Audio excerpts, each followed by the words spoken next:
जरा सोचिए, अगर हम आपसे कहें कि नीट पेपर लीक करने वाला व्यक्ति कोई साधारण आरोपी नहीं है। और हर साल पेपर लीक होंगे अगर आपने कुछ नहीं किया तो।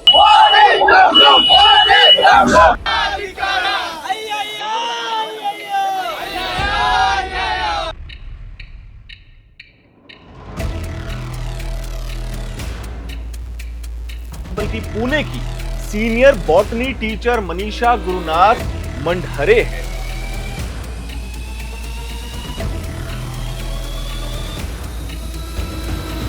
वही शिक्षिका जिसे खुद नेशनल टेस्टिंग एजेंसी यानी एनटीए ने नीट यूजी 2026 के लिए एक्सपर्ट्स के रूप में नियुक्त किया था।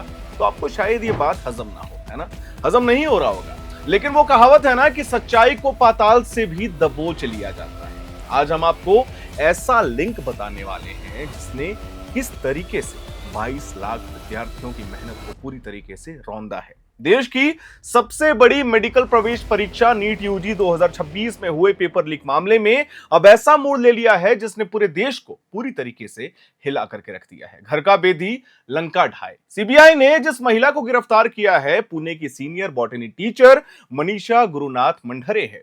वही शिक्षिका जो हमने आपको बताया है, जिसे खुद एनटीए ने नीट यूजी 2026 के लिए एक्सपर्ट के रूप में नियुक्त किया था। यानी जिस महिला के कंधे पर परीक्षा की गोपनीयता और निष्पक्षता की जिम्मेदारी थी, उसी पर आरोप है कि उसने लाखों छात्रों के भविष्य को दांव पर लगाते हुए असली बायोलॉजी के सवाल लीक कर दिए। जी हां, बायोलॉजी के सवाल लीक कर दिए। यह खुलासा सिर्फ एक गिरफ्तारी नहीं है, बल्कि पूरे शिक्षा तंत्र के भीतर बैठे उस भ्रष्ट नेटवर्क की पोल खोलता है जिसने मेहनती छात्रों के सपने को बेचने का काम किया। सीबीआई की जांच के मुताबिक हम अपने दर्शकों को बताना चाहेंगे, मनीषा मंढरे को नीट यूजी 2026 परीक्षा प्रक्रिया में बॉटनी और जूलॉजी प्रश्न पत्रों तक सीधी पहुंच प्राप्त थी। अप्रैल 2026 के दौरान उसने इस पहुंच का कथित तौर पर दुरुपयोग किया और पुणे की मनीषा वाघमारे के जरिए चुनिंदा छात्रों को अपने नेटवर्क में जोड़ना शुरू किया था। वाघमारे, जिससे पहले गिरफ्तार किया जा चुका है, छात्रों तक पहुंचने का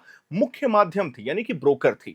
इसके बाद मंढरे ने अपने पुणे स्थित घर पर विशेष कोचिंग क्लासेस आयोजित करना शुरू किया, यानी सीक्रेट क्लासेस चल रहे थे। लेकिन ये क्लासेस सामान्य पढ़ाई नहीं थी। सीबीआई के अनुसार इन सत्रों में छात्रों को सीधे वही महत्वपूर्ण बॉटनी और जूलॉजी प्रश्न बताए गए जो बाद में 3 मई 2026 को आयोजित नीट यूजी परीक्षा में देखने को मिले थे।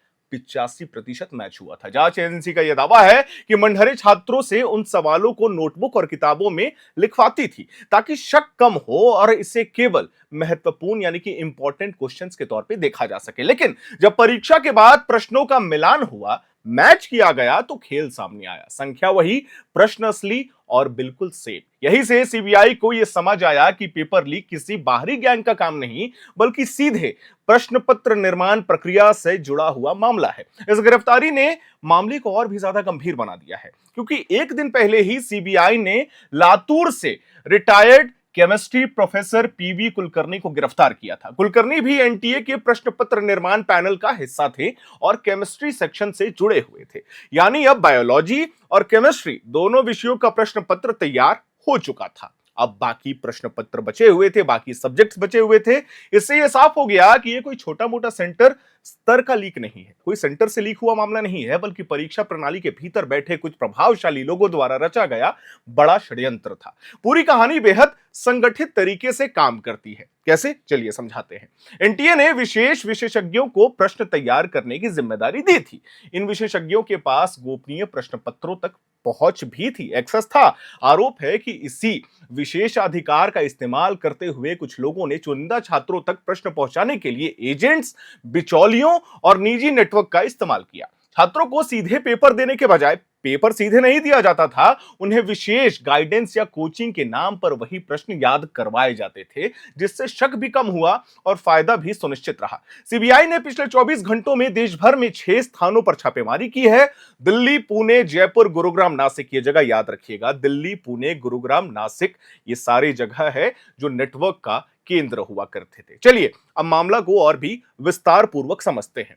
फोन, डिजिटल और व्हाट्सएप, इन सबूतों ने यह पता लगाने की कोशिश की कि पूरे नेटवर्क में कितने लोग शामिल थे, कितनी रकम का लेन देन हुआ, ट्रांजैक्शन कैसे हुए, कैश हुआ, ऑनलाइन हुआ और किन छात्रों या परिवारों ने इसका लाभ उठाया। अब तक इस मामले में 9 आरोपियों की गिरफ्तारी हो चुकी है। इसमें शिक्षा विशेषज्ञ, एजेंट और छात्रों तक नेटवर्क पहुंचाने वाले लोग शामिल हैं। 5 आरोपियों को पहले ही पुलिस कस्टडी में भेजा जा चुका है, जबकि मुख्य आरोपी मनीषा मंडहरे, मनीषा वाघमारे और पीवी कुलकर्णी से लगातार पूछताछ की जा रही है, क्योंकि इनके पास उस तिजोरी की चाबी थी जहां प्रश्न पत्र छपा करते थे। यह पूरा मामला देश के लाखों छात्रों और उनके परिवारों के लिए गहरा झटका है।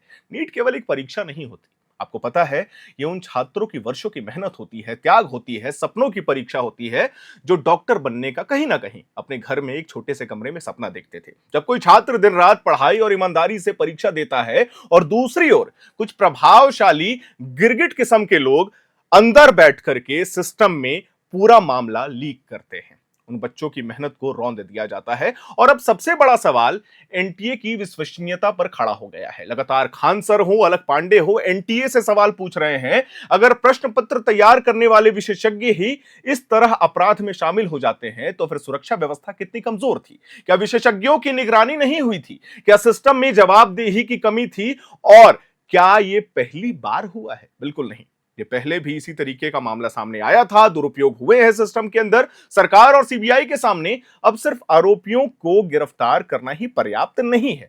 असली चुनौती है देश की शिक्षा व्यवस्था में भरोसा दोबारा कायम करना, क्योंकि अगर 22 लाख छात्र 3 साल, 4 साल, 5 साल मेहनत करते हैं केवल एक परीक्षा देने के लिए, तो आप सोचिए वो कितनी संयम के साथ इस बात की प्रतीक्षा कर रहे होंगे। हम आपको एक आंकड़ा देते हैं, यह आंकड़ा आपको आज तक किसी भी मीडिया हाउस ने नहीं दिया होगा। हम लगातार इस विषय को लेकर के रिसर्च कर रहे थे। आंकड़ा यह है 600, 620, 630 नंबर क्रॉस करने के लिए लोग उत्सुक होते हैं, विद्यार्थी उत्सुक होते हैं कि किसी तरीके से मेरा यूजी की परीक्षा में 600, 620 नंबर से ज्यादा आ जाए, 650 आ जाए। बहुत सारी चीजें होती हैं। आपको पता है, जब यह परीक्षा रद्द करने का ऐलान किया गया, एनटीए ऑफिशियल नोटिस जारी करता है, उसके बाद शिक्षा मंत्री का, हमारे देश का बयान आता है, ये बात किसी को हजम नहीं हुई। कैसे समझाते हैं? कम से कम 20% बच्चे थे जो ये कह रहे थे कि अब जो हमारा परीक्षा अच्छा जा चुका है, हम मानसिक रूप से प्रताड़ित हो चुके हैं, हमारा आत्मविश्वास खत्म हो गया है, हमें दोबारा हिम्मत नहीं है कि हम 35 दिन, 30 दिन और तैयारी करें और दोबारा जाकर के परीक्षा दें। क्या इस बात की गारंटी लेता है शिक्षा विभाग? क्या इस बात की गारंटी लेता है एनटीए कि आने वाले समय में ये मामले दर्ज नहीं होंगे? कई बच्चों ने सुसाइड कर लिया, आपने देखा होगा। कई बच्चों की खबरें आई कि वो डिप्रेशन में जा चुके हैं। कई बच्चे वापस अपने एपिसेंटर से घर आ चुके हैं। जो बच्चे तैयारी कर रहे थे दिल्ली में, मुंबई में, कोलकाता में, चेन्नई में, वो वापस अपने होम टाउन आ गए। ये मानसिक प्रताड़ना नहीं तो क्या है? एक सिस्टम में बैठा हुआ दीमक जो शिक्षक कहा जाता है, जिसे एक्सपर्ट्स के तौर पे एनटीए वहां पे निष्कासित करती है कि आप प्रश्न पत्र को बिल्कुल पारदर्शिता के साथ और बिल्कुल निष्पक्षता के साथ लोगों तक पहुंचाएं, छात्रों तक पहुंचाएं और प्रश्न पत्र ऐसा तैयार किया जाए जिसमें टफनेस भी हो और कामनेस भी हो। जब वही लोग सिस्टम के अंदर घुस करके 2-4 पेपर निकाल करके और ऐसे कोचिंग देते हैं जैसे वो सामान्य कोचिंग की प्रक्रिया हो, तो आप इसे क्या कहेंगे? ये बच्चों के सपनों को बेचने का एक नतीजा था।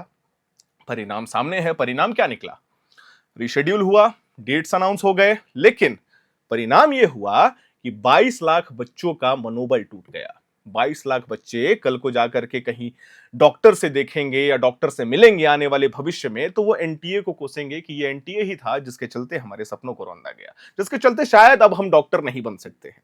खान सर ने एक बात कही थी कुछ दिन पहले एक मीडिया हाउस से बातचीत करते हुए। उन्होंने कहा था कि कई सारे बच्चे ठेले वाले के, सब्जी बेचने वाले के भी नीट की तैयारी कर रहे थे।